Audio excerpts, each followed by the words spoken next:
ठाकुर जी अब धीरे धीरे 3.5 वर्ष के हो गए, और जैसे ही 3.5 वर्ष के भय महाराज, मानो जैसे उनके शरीर में स्प्रिंग एक्टिवेट हो गई हो। इतना ऊधम मचाते हैं, इतना ऊधम मचाते हैं, पूरी गोकुल की नाक में दम कर रखा ठाकुर जी ने। यशोदा मैया ने लाल जी को नूपुर पहना रखे। सवेरे जैसे ही ठाकुर जी उठते हैं, नूपुरों की आवाज आती है तो यशोदा मैया तुरंत रसोई घर से दौड़ के जाती है लाला के पास। लेकिन ठाकुर जी इतने चतुर हैं, यमुना तट पर जाते हैं और नूपुरों में बालू भर लाते हैं कि कल नूपुर आवाज नहीं करेंगे, सुबह उठ के हम घर से भाग जाएंगे कहीं और, मैया को पता ही ना चलेगी। ऐसा उधम मचा में अब ठाकुर जी वो लीला कर रहे हैं जिस लीला पर देवताओं को भी विश्वास नहीं हो रहा है। ऐसी लीला ठाकुर जी कर रहे हैं कि किसी को भरोसा ही नहीं हो रहा कि जगत नियंता जगदाधार ये कर सकता है। और ठाकुर जी क्या करते हैं? बोले ये मत पूछो क्या करते हैं, यूं कह रहे हैं क्या नहीं करते। जो माता पिता अपने बालकों को बहुत ऊधमी समझते हैं, बहुत बड़ी कृपा है ठाकुर जी की कि आपके घर ठाकुर जी जैसे ऊधमी बालक नहीं है। ऊधमों के सिरमौर हैं ठाकुर जी। कैसा ऊधम मचाते हैं? नहा धो करके ठाकुर जी सवेरे तैयार होते हैं, सबसे पहले गैयाओं के पास जाते हैं। मैया कहवे लाला नहा धो के सबसे पहले गैयान को प्रणाम करवे जा, गैयान को स्पर्श कर फिर कछु करियो। ठाकुर जी गैयाओं को प्रणाम करने जाते हैं। जैसे ही देखते हैं कि कोई गैया बैठी है, सो ठाकुर जी कहें अरे अरे मैया या गैया को आलस आ गयो, या को आलस दूर कर दूं। सो बैठी हुई गैया के ठाकुर जी सींग पकड़ लेते हैं और सींग पकड़ करके अपनी ओर खींचते हैं। दूसरी तरफ से सींग बलराम जी पकड़ लेते हैं। अब ऐसे सींग पकड़ करके ऐसे ऐसे गैया के सींग हिलाते हैं। अब बैठी रहती गैया थोड़ी देर तो कोई बात नहीं, जैसे जोर जोर से हिलाना प्रारंभ करते हैं सोई गैया खड़ी हो जाती है। और जैसी गैया खड़ी होती ठाकुर जी लटक जाते हैं सींगों से। अब ठाकुर जी को तो बढ़िया झूला बन गया, गैया की सींगन पे झूल रहे। थोड़ी देर तो गैया इधर से उधर ठाकुर जी को झुलाती रहती है, लेकिन थोड़ी देर बाद जैसे ही ठाकुर जी की पकड़ कमजोर होती है, गैया को पता चल जाए कि अब लाला गिरवे वारो है। सो गैया भी इतनी चतुर कि वो गोबर में ही जाके खड़ी हो गए। ठाकुर जी के इन्हें आगे को चल, मैं गोबर में है जाऊंगो। गैया के ना अब तो मैं यही खड़ी रहूंगी, तुम गोबर में ही गिरो। और सो ही ठाकुर जी को हाथ छूट जा, मैया मैया बचाइयो, देख जे गैया मुंह को गोबर में फेंक रही है। अब मैया जब तक बचावे आवे तब तक तो लाल जी के हाथ छूट जाएं और ठाकुर जी गले गले तक गोबर के ढेर में जाके गिर जाएं। पर यशोदा मैया निकाले, कितनों सजाए लो, कितनों ए लाला तू वैसे ही कारो, ऊपर ते मैं तो को बढ़िया सुंदर बना के रखूं, लेकिन तू घूम फिर के गोबर में ही आके चौं खेले। मोकू तो लगे तू पूर्व जन्म को सूकर दीख है। ठाकुर जी मंद मंद मुस्कुरा रहे, हाँ मैया जे बरा भगवान को अवतार भयो ना, जाने पृथ्वी की रक्षा करी हिरण्याक्ष थे। भैया बोली हाँ वो मैं ही तो हतो, मैं जय जय हूं मैया, वो बरा भगवान ही जय जय, वही जय जय तेरे यहाँ लाला बन के आयो है। यशोदा मैया के बातन ने मत बनाए कर, नेक नेक बड़ो है क्यों बोलवो सीखो, ऐसी बात बनावे, जय जय बोले अपने आप पे, नावे धोवे है ना है, मोह पहुंचे ना है, मैं जय जय हूं। ऐसी मधुर लीला ठाकुर जी कर रहे हैं। आकाश में 33 कोटि देवता ये लीला देख करके अपने नेत्रों पर विश्वास नहीं कर रहे। ऐसे मधुर ठाकुर जी। एक दिन नंद भवन में गैया ब्याह गई। जैसे ही गैया ब्याई, ठाकुर जी जैसे ही गैया ब्याती है ठाकुर जी वहीं खड़े हो जाते हैं। और बंधुओं शास्त्रों में आज्ञा है कि गाय जब ब्याह रही हो, बछड़े को जन्म दे रही हो या बछिया को जन्म दे रही हो, उस समय गैया जो होती है वो दो मुखी हो जाती है। एक मुख तो सामने है, और जब जन्म देती है तो बछड़ा या बछिया उसका मुख जब बाहर आता है तो दो मुखी हो जाती है। ऐसी दो मुखी गैया की जब आप परिक्रमा करते हो तो पूरे ब्रह्मांड की परिक्रमा का फल प्राप्त होता है। तो ठाकुर जी का नियम है, नंद बाबा की उंगली पकड़ के खड़े रहे, जैसे ही गैया ब्यावे वारी हो तो बाबू सहलाते रहे, जैसे ही गैया ब्यावे वारी हो, जैसे ही बछड़ा बाहर आवे सोई ठाकुर जी वाकी परिक्रमा कर लें, परिक्रमा करके दंडवत प्रणाम करें, वाकी चरण रज को माथे से लगा में, और बछड़ा जन्म ले सो वाकू नवा में दुआ में, वाकू अपने गरे से लगा में। एक दिन ठाकुर जी जोर जोर से रोने लगे। बछड़ा जैसे ही जन्म लियो बछड़ा ने, ठाकुर जी रोने लगे। नंद बाबा शांत करा में नहीं माने, बलराम जी ने शांत करायो नहीं माने। यशोदा मैया बोले लाला का भयो, तू रो क्यों रोए? बोले मैया मेरे संग बहुत बुरा भयो। यशोदा मैया बोली कहा भयो? बोले गैया के बछड़ा ने जन्म लियो। मैया बोली तो वाह बछड़ा को मैंने मुंह खोल को देखो, वाह के सबरे दांत ने करे आए। मेरे जन्म को 3 साल है गए, अभी तक 4 ही दांत न करे मैया, वो टूट जाए, रो रहे हैं अपने दांतन को, मेरे दांत चौना न कर रहे सबरे। बाप बछड़ा के जन्म लेते सबरे दांत आ गए, मेरे दांत चौने ही आ रहे हैं। यशोदा मैया ऐसी मधुर बात सुनकर के झूठी झूठी कहती, मैया कहती लाला तू दूध ना पीवे ना, पूरे दिन मक्खन खावे, मक्खन चीकनो होवे, दांत निकरे चिकनो है कि सुई पेट में चलो जाए, तो दूध पिए कर। चोटी पकड़ के रोते मैया मेरी चोटी चौना भर रही। बाप बलराम की चोटी देखो कैसी नागिन जैसी चोटी है वाकी, और मेरी चोटी कैसी है मैया, नेक सी पतरी सी। मैया बोल लाला तू दूध ना पीवे, दूध ते चोटी बड़े। बलराम में देखिए ऐसा जग भर के दूध पीवे। सो ठाकुर जी दूध को पात्र हाथ में ले में, अपनी चोटी खोल ले में, और फिर चोटी पकड़ करके दूध पी में, और दूध पीते पीते नापते रहे कितनी बड़ी भई की ना भई अभी। ऐसी मधुर लीला ठाकुर जी करते हैं। ऐसी लीलाएं हैं ठाकुर जी की कि उन लीलाओं को सुनकर के जो ज्ञान के मार्ग को नहीं समझ पाते, जो वैराग्य के मार्ग को नहीं समझ पाते, जो ज्ञान और वैराग्य से ठाकुर जी को प्राप्त नहीं कर पाते, वो इन लीलाओं से ठाकुर जी के हो ही जाएंगे। ऐसी लीला है। भगवान ऊधम करते हैं, ठाकुर जी चोरी करते हैं, तो जैसे ही गोपी को पता चलती है आज उसके यहां चोरी हुई, तो गोपी को चिंता होती है क्यों मेरा मक्खन बढ़िया नहीं था, मेरे यहां क्यों नहीं करी। वो स्वयं भी चाहती है कि मेरे यहां लाल आमे, यहां आके चोरी करें, क्योंकि सब गोपियां जानती हैं कि ये श्री कृष्ण कौन है, साक्षात पर ब्रह्म है। कहीं ना कहीं चित्त में उनके में ये भाव आता है कि कृष्ण पर ब्रह्म है। गोपियों के यहां जा जा करके ठाकुर जी चोरी करते हैं।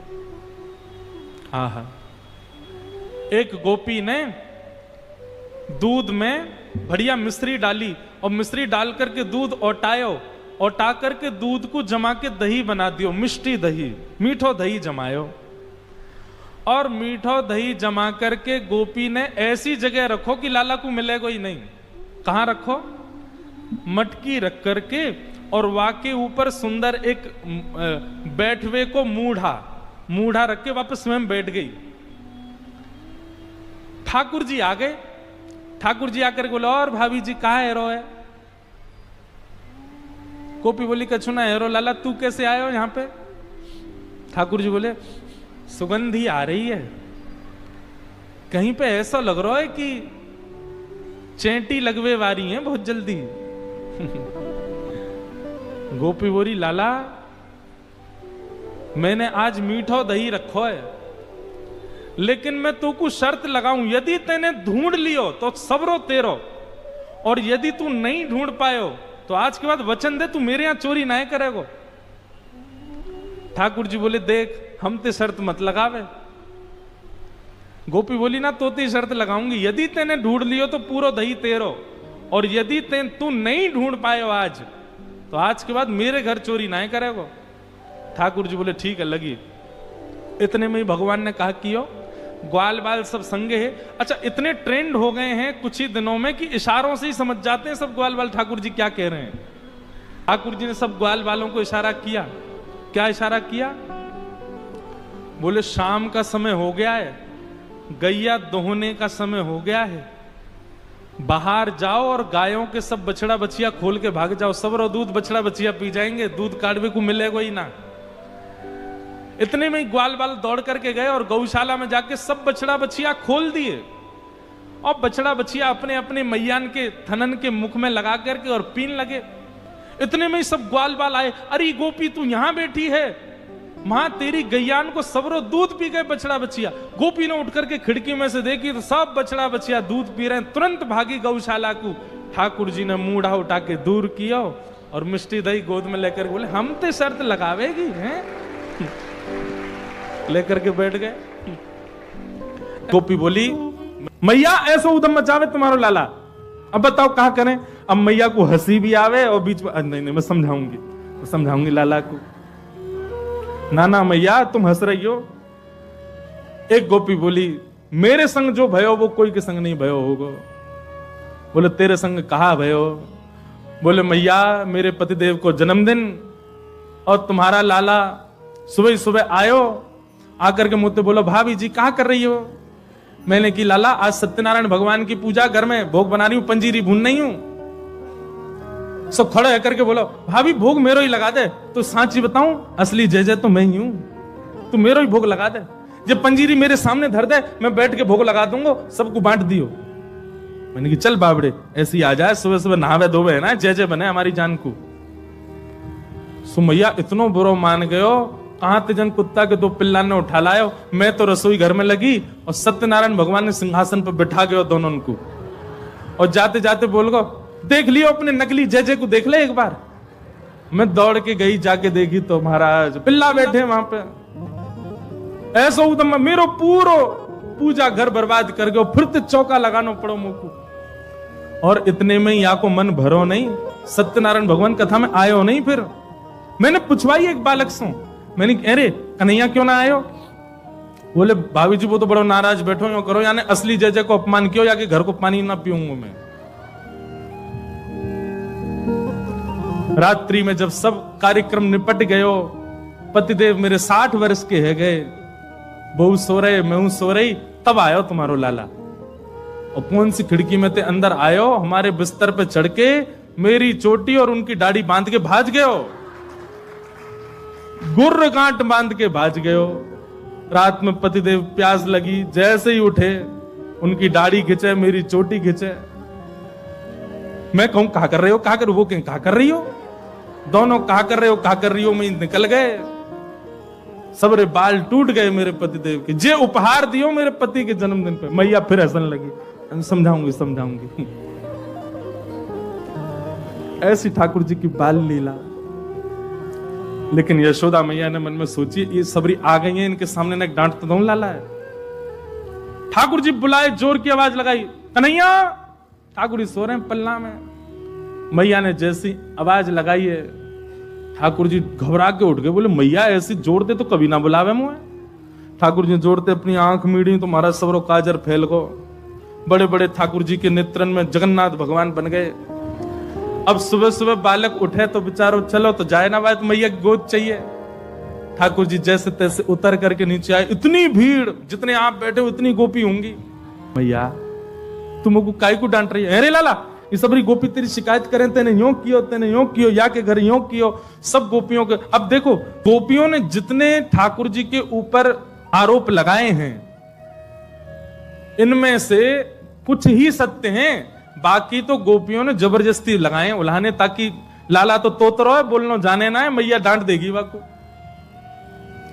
ठाकुर जी को जब एक बात कही जाए लाला तू मक्खन चोरी करे, तो ठाकुर जी मन में आवे हाँ करूं तो हूं, पर जब ये बात कहे तू वाके पति की दाढ़ी आके चोटी ते बांध के मार, अब ठाकुर जी सोच रहे जे मैंने कब कियो, ये तो झूठ बोल रही है। तेने कुत्ता के पिल्ला ले जाके बैठा दिए जय जय की गद्दी पे। ठाकुर जी बोले जे मैंने कब कियो। अब ये सब मन में विचार करें। अब छोटो बालक जल्दी उत्तर दे नहीं पाए ठाकुर जी, यशोदा मैया डांटने लगी, तो ठाकुर जी तो रोने लगे। और रोते रोते मैया से बोल रहे हैं, मैया सवेरे हेते ही नंद बाबा बलराम जी के संग में गैया चरावे चलो जाऊं मैं। और 4 प्रहर तक बंसी भट में मैया धूप ताप गर्मी उमस और सबन को सहन करे तेरो लाला। ठाकुर जी ब्लैकमेल कर रहे हैं मैया है, और बीच बीच में सिसकारी भर भर के रो रहे हैं। शाम है जाए मैया, थको हारो मैं तेरी गैयान को समेट के लेके आऊं वापस, जैसे मानो इनके बिना गैया चरेंगी ही नहीं, ऐसी बात करें। और कितना छोटा सा हूं मैं, तू खड़ी है जाए तो को भी यूं देखूं मैं, इतना छोटा सा लाला और इनके ऊंचे ऊंचे छिकान पे टंगी भाई मटकी में कैसे निकाल सकूं मैया? तू अपने मन से विचार कर। मैया सांची कहे तो बताऊं, मैं जब अपनी गैयान को चरा करके लौटूं तब जे गोपी जबरदस्ती मेरा हाथ पकड़ के मेरे मुंह पे मक्खन लगा के चोर चोर चोर, देखो हमारे घर से चोरी करके जा रहा हो। और मैया सांची पूछे तो जे छीका पे जब मटकी धरवे जामे तो इनसे मटकी फूट जावे, खुद फूट जावे, कहीं सास के डर के मारे मुंह पे इल्जाम लगा दें कि जे तोड़ के गए हो, जे खा के गए हो, जे चोरी करके गए हो। ठाकुर जी की बात सुन करके मैया तो बड़ी भावुक है गई। जब मैया ने एक भाव से में आई सो ठाकुर जी बोले अब ब्रह्मास्त्र छोड़ो। सो ठाकुर जी बोले मैया ये तो बहुत बोरी है, मैया तेरे मन में ये भावना नहीं है, इन सबन की बात सुन सुन के तेरे मन में ये भावना आ गई है, तेरे मन में कहां से आ जाएगी भावना?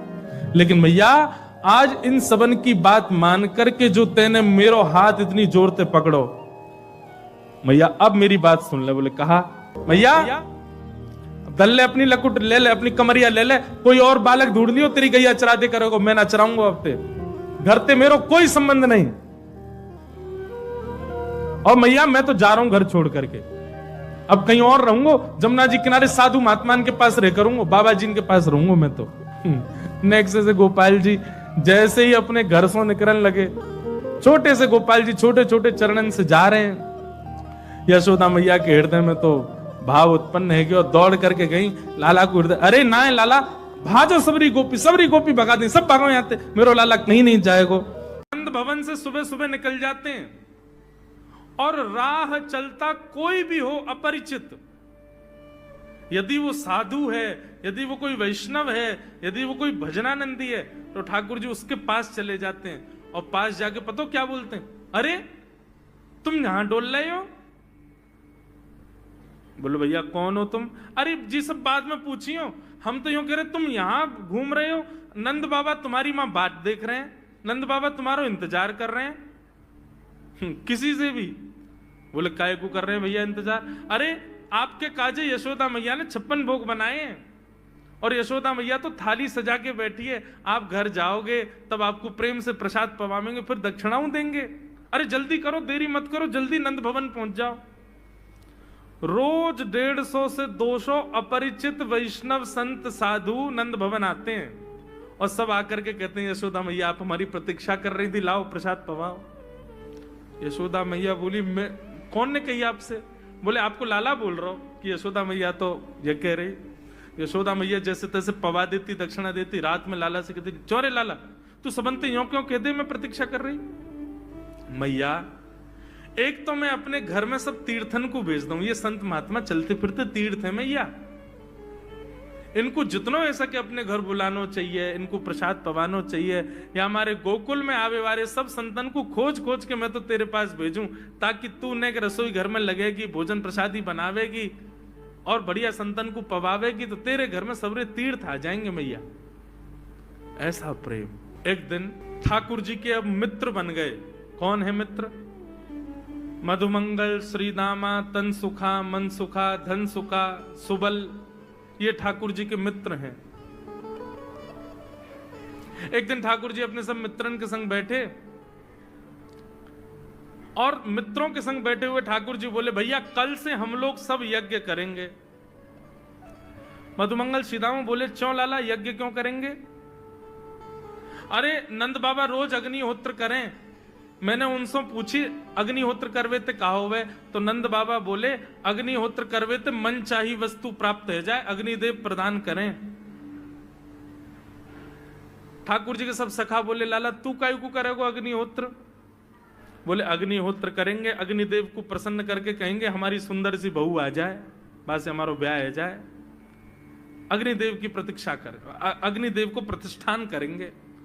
सब श्रीदामा मधुमंगल 3.5 वर्ष के ठाकुर जी, सोचो 3.5 वर्ष के ठाकुर जी, सखा कितने बड़े बड़े होंगे। नेक्स्ट से सबरे सखा बैठ गए, सूखे पत्ता इकट्ठे करके अग्नि प्रज्वलित कर ली, सूखे पत्तान को चूरो बना के आपस में बांट लियो।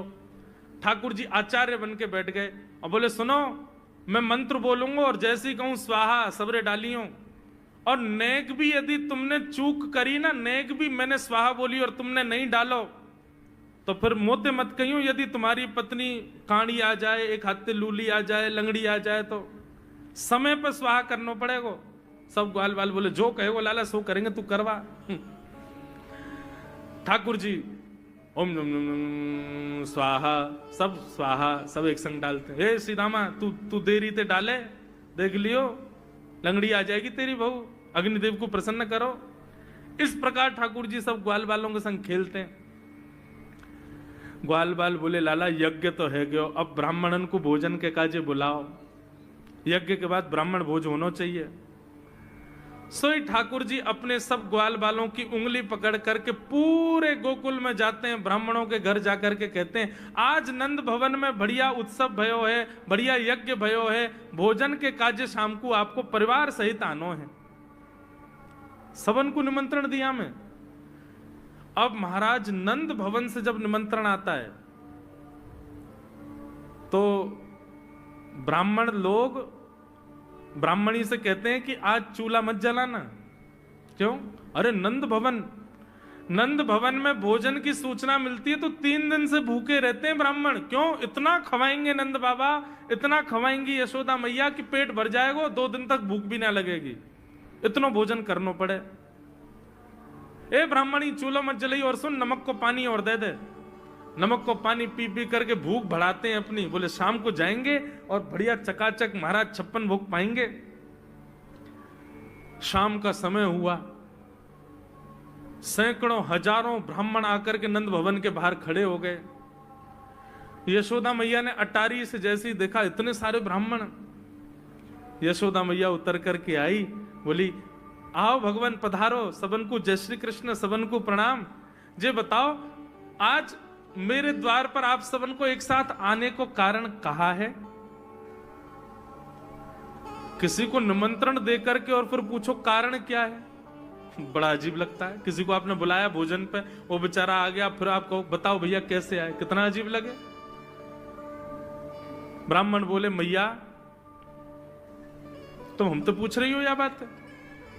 अरे सवेरे तो भूखे प्यासे बैठे हैं, जल्दी भोजन पवाओ। आपके यहां यज्ञ भयो, यज्ञ की पूर्ण आहुति की प्रसादी पावे आए हैं, और काई क्यों आए हैं? यशोदा मैया बोली कौन सा यज्ञ, कब भयो यज्ञ, कौन सी पूर्ण आहुति? ऐसा कछु ना भयो हमारे यहां, आप लोगन को कोई गलत जानकारी मिली है, कौन ने कही आपते? ब्राह्मणों के नेत्रों में आंसू आ गए। बोले मैया एक तो हम सवेरे से भूखे, ऊपर से ब्राह्मणी से मना और करे आए कि तू चूल्हा मत जलाइयो। ब्राह्मणी भी बाट निहार रही है कि डिब्बा में लेके आएंगे हमारे काजे भी भोजन। खाली हाथ गए तो ब्राह्मणी डांटेगी अलग। मैया तेरो लाला सवेरे सवेरे आयो और सब ग्वाल बालन के संग आके हमसे कह के गयो यज्ञ भयो, यज्ञ की पूर्ण आहुति में भोजन करवे सबन को आनो है, हम तो यही मारे चले आए।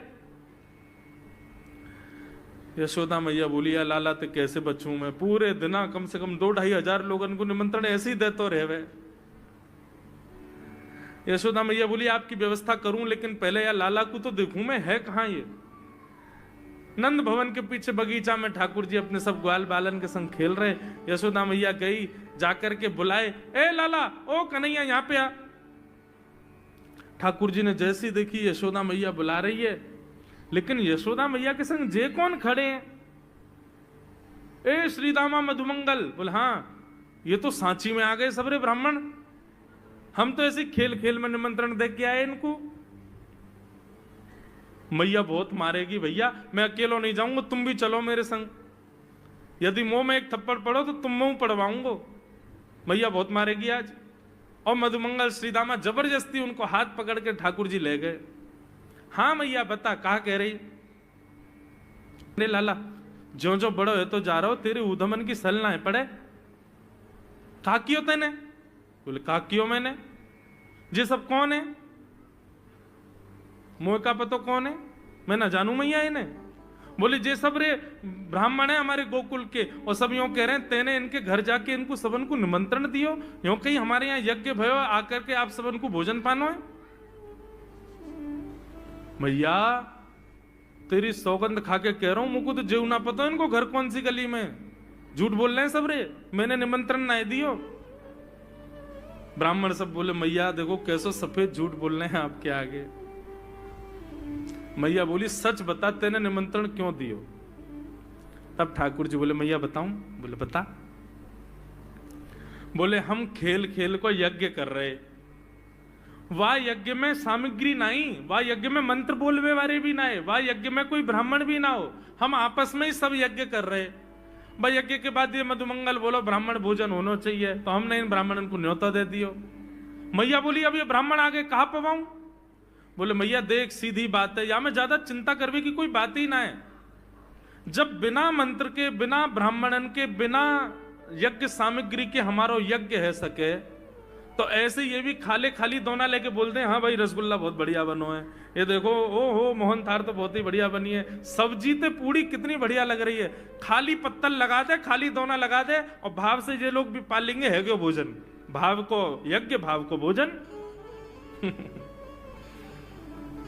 ब्राह्मणों को बंधुओं गुस्सा, ठाकुर जी की लीला पे किसी को क्रोध नहीं आता, सब हंस जाते। पर यशोदा मैया आधी रात में रसोई बनाती है, सब ब्राह्मणों को पवाती है, और इतना बनाती है कि उनके घर भिजवाती है। मैया बोले लाला इतना काम करावे? बोले मैया तू बैठी बैठी ना मोटी है गई है, या हमारे मुंह को लगे, तू पूरे दिन लगी रहकर रसोई में कछु कछु बनाती रहकर। ऐसी ठाकुर जी की मधुर लीला। अगले दिन ठाकुर जी सवेरे उठे और देखने लगे यशोदा मैया देख तो नहीं रही, और ठाकुर जी चुपचाप गए महाराज जहां पर सारे मक्खन दूध दही रखे, वहां पहुंच गए गौरस भंडार में। और गौरस भंडार में एक मटकी के ऊपर से ढक्कन हटाए करके जैसे ही ठाकुर जी ने हाथ बोर के पानो प्रारंभ किया, सामने एक खंबा था, उसमें मणि लग रही थी। आज पहली बार 3.5 वर्ष की आयु में ठाकुर जी ने अपना प्रतिबिंब देखा। ठाकुर जी ने जैसे ही प्रतिबिंब में अपने रूप को देखा, अपने रूप को देख करके ठाकुर जी बोले हो तू भी आयो यहां चोरी करवे? अपने आप से ही बात कर रहे हैं ठाकुर जी। अरे मैंने कही तो हती अपने अपने घर में चोरी करनी है, तू दारी के मेरे घर में आगो चोरी करवे? ठाकुर जी अपने प्रतिबिंब से बात कर रहे हैं। अब गौरस भंडार में ठाकुर जी की आवाज गूंज रही थी, और वो गूंजते हुए रसोई घर में जा रही थी। रसोई में मैया ने सुनी, बोले ये लाला कहां थे बोल लो है, उठ गयो कन्हैया? मुझको पतो भी ना चली, नूपुरन की आवाज ना आई।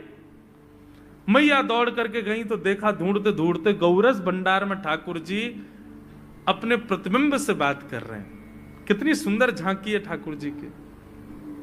ठाकुर जी मक्खन पा रहे हैं। बोले अच्छा अब आ तो गयो है यहां पे, लेकिन सुन चुपचाप चोरी करके भाग जाइयो, मेरी मैया बहुत मारेगी तो को। बाकू यदि पतो चल गई तू चोरी कर रहा है तो को उखलते मान देगी, मेरी मैया बहुत मारेगी, चुपचाप चोरी कर और निकल ले यहां से। ठाकुर जी चोरी की बात कर रहे थे, यशोदा मैया ने पीछे से सुनी, लाला ओ कन्हैया। ठाकुर जी घबरा गए, मैया कैसे आ गई? हाँ मैया कौन से बात कर रहे हो तू? अरे मैया देख हमारे घर में चोर घुसायो है। अपने प्रतिबिंब को दिखा करके ठाकुर जी कह रहे हैं देख मैया हमारे घर में चोर घुसायो, जे चोरी कर रहे हो हमारे यहाँ के मक्खन की, तुम्हें यहाँ को पकड़वे आयो हूं। नन्हे से गोपाल जी, बहुत मधुर लीला। मैया हंस भी रही है और क्रोध भी कर रही। बोले अच्छा जो चोरी कर रहे हो? बोले हाँ। चल याकू तो मैं पकड़ लूंगी, लेकिन जे बता तेरे हाथ में मक्खन कैसे लगो? तू तो याकू पकड़वे आयो ना। अब मैया याकी मैं कहा बताऊं, तेने मेरे हाथ में पद्म राग के ऐसे ऐसे बढ़िया कंगन पहना रखे हैं, कड़ूला पहना रखे हैं सोने के। जब मैं धूप में निकलूं ना तो धूप की किरण से मुंह को बहुत जलन है जाए हाथ में। तो कल मेरे सखा मधुमंगल ने मुझसे कही, बोले लाला जे जलन तेरी दूर रह जाएगी, तू मक्खन में हाथ बोर लियो अपनो, सोई तेरी जलन दूर रह जाएगी। या हमारे मैया जलन हटावे के काजे मैंने हाथ बोरो है। मैया बोली अच्छा चल लाला यहां तो तेरे जलन है रही, और यहां पे यहां मक्खन कैसे लगो? ठाकुर जी बोले मैया मैं अपनी जलन दूर कर रहा हूं, इतने में जन कहां थे एक मक्खी आके मेरे मुंह पे बैठ गई। बाकू उड़ावे के काजे मैंने जैसे मुंह पे हाथ किया सो मक्खन मेरे मुंह पे लग गो। मैया मैया बोली लाला तू चोरी भी करन लगो और अब झूठ भी बोलन लगो मुझसे। ठाकुर जी ने ग्वाल वालों से कहा भैया मिशन फेल हो गया, घर में तो चोरी नहीं कर पाए हम, अब दूसरे इनके घर में दावे बोलो। एक दिन महाराज ठाकुर जी का जब आतंक खूब बढ़ गया गोकुल में, सब गोपियों ने जाकर के मैया से शिकायत करी, बोले मैया अपने लाला को संभाल लियो, नहीं तो काउदना हम देख लेंगी और फिर हमसे मत कहियो कि तेने मेरे लाला से यूं क्यों कही। मैया बोली कहा क्यों मेरे लाला ने? गोपी बोली ये बस सुन लो और यूं बताइयो कहा ना करे तुम्हारो लाला। देख वे में 3.5 बरस को है, बाकी पेट में इतनी बड़ी बड़ी दाढ़ी है, बाकी मतलब बलवान है कि सब जानकारी है या कुछ छोटो बालक मत समझियो। गोपियों ने जाकर के अपनी अपनी दुख दर्द सुनाए मैया को। मैया बोली अरे भैया मेरे लाला को मक्खन की कोई कमी थोड़ी है, मेरे लाला को दूध की कोई कमी थोड़ी है, मेरो लाला चाहे तो मक्खन से नहावे, दूध में नहावे, इतना मक्खन दूध दही मेरे घर पे, तुम्हारे यहां क्यों चोरी करेगो? अरे कई बार बालकन को अपने घर को भोजन बढ़िया ना लगे, दूसरे के घरन को बढ़िया लगे, अगर बार ने तुम्हारे यहाँ की नेकात मक्खन खा लिया तो वहां इतना रो क्यों रही हो? मैया आपको अपनो लाला बहुत सीधो लगे ना, हम बताएं कहा करे तुम्हारो लाला? स्वयं खावे हमको कोई दिक्कत नहीं, लेकिन या की एक पूरी मंडली है और पूरी रजिस्टर्ड मंडली है, बाल गोपाल चौर प्रचार प्रसार मंडल, ये घर घर जाके चोरी करते हैं।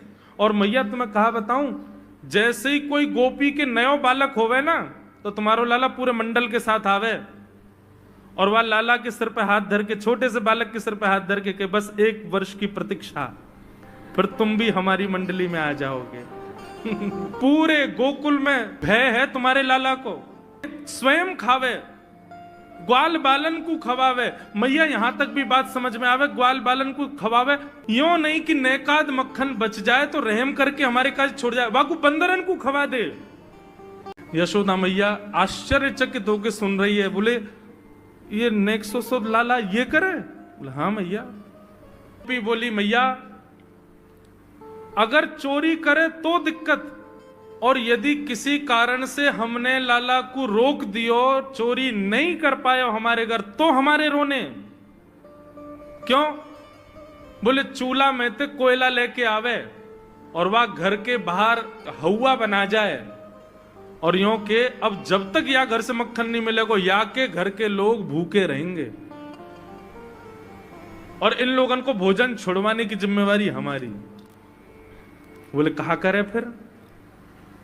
बोले मैया भोजन बनना होगा, चूल्हे पे भोजन रखो रे, तो ग्वाल बाल सब ताकते रहे कब भोजन बनने को समय आवेगो।